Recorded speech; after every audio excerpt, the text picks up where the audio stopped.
पायवाटाची सावली या चित्रपटाचा ट्रेलर लॉन्च सोहळा मुंबईत संपन्न झालाय।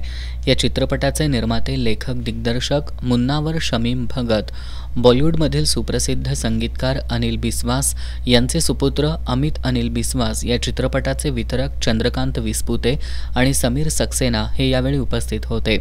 हा चित्रपट 23 मे रोजी संपूर्ण महाराष्ट्रात प्रदर्शित होईल।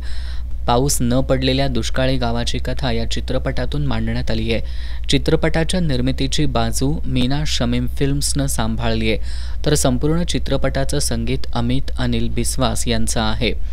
समीर सक्सेना यांनी एक्झिक्युटिव्ह प्रोड्युसर आणि सिंडिकेशनचं काम पाहिलंय।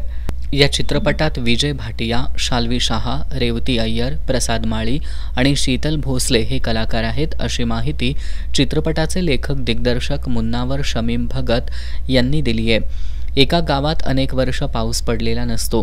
तिथली लोक पाण्याविना आपला उदरनिर्वाह कसा करतात, त्यांची पाण्याप्रतीची तळमळ या चित्रपटात रेखाटली आहे। आयुष्यात हरलेला आणि स्वतःला निराशेच्या डोहात बुडवलेल्या एका लेखकाची दुर्दशा यात मांडली आहे। या चित्रपटाच्या ट्रेलरमधून काही प्रेक्षकांना असं वाटेल की हे माझ्यासोबत देखील घडलंय। काहींना आपल्या खऱ्या आयुष्याच्या वास्तवाची देखील प्रचिती होईल। सर्वांनी हा चित्रपट चित्रपटगृहात जाऊन एकदा तरी नक्की पाहावा, असं आवाहन लेखक दिग्दर्शक मुन्नावर शमीम भगत यांनी पत्रकार बैठकीत केलंय।